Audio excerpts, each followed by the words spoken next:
इस समय हम नेपाल के वीरगंज इलाके में हैं। ये वो ग्राउंड ज़ीरो है जहां पिछले करीब 100 दिन से ज़्यादा जो मधेश आंदोलन है वो यहाँ जारी है। और ख़ास बात है ग्राउंड ज़ीरो पर किस तरह के हालात हैं। डीडी न्यूज़ की टीम यहाँ पहुंची है ग्राउंड ज़ीरो पर रिपोर्ट करने के लिए। नेपाल में अपने अधिकार को लेकर करीब 100 दिन से ज्यादा से चल रहे मधेशी आंदोलन अब और ज्यादा परिपक्व तरीके से आगे बढ़ रहा है।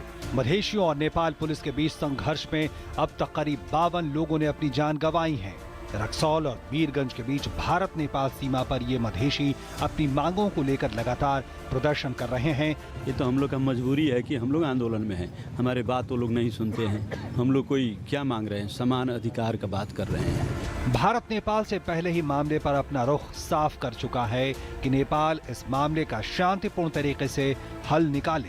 समस्या तो काफ़ी गंभीर है और भारत का मानना था कि ये जो लोगों की आकांक्षाएं हैं, लोगों के एक्सपेक्टेशंस हैं, उनको समेटा जाए। हमारा मानना यही है कि कोई और विकल्प नहीं है, बातचीत कर कर ही इसका समाधान किया जाना चाहिए। नेपाल के इस राजनीतिक संकट पर नेपाल के राजनीतिक दल भी ये मानते हैं कि नेपाल की इस समस्या को जल्द से जल्द हल करना होगा।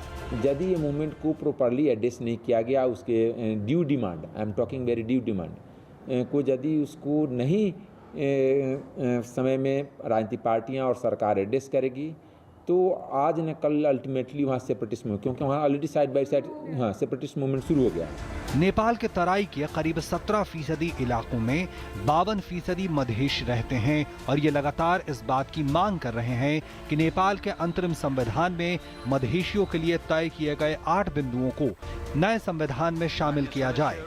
इन मांगों में सबसे अहम है कि मधेशियों और जनजातियों को संवैधानिक पदों से वंचित न रखा जाए। सेना और पुलिस बल में मधेशियों को उनकी आबादी के लिहाज से भर्ती किया जाए। निर्वाचन क्षेत्र भूगोल के बजाय जनसंख्या के आधार पर तय हो। संघीय ढांचे के ऊपरी सदन यानी राष्ट्रीय सभा में हर राज्य के 8 सदस्य मनोनीत करने के बजाय जनसंख्या के आधार पर सदस्यों की संख्या तय हो। मधेशी बहुल जिला कैलाली, झापा, कंचनपुर, मोरंग और सुनसरी को मध्य प्रदेश में शामिल किया जाए। मधेशी आंदोलन को लेकर आंदोलनकारियों में गुस्से की बड़ी वजह यह भी है कि उन्हें लगता है कि संविधान में संशोधन अगर मौजूदा सरकार ने नहीं किया तो फिर कभी नहीं हो पाएगा, क्योंकि न तो कभी एक साथ 3 राजनीतिक पार्टियों का गठबंधन होगा और न संशोधन के लिए जरूरी 2/3 बहुमत का जुगाड़। सुधीर यादव की रिपोर्ट, डीडी न्यूज़, नेपाल।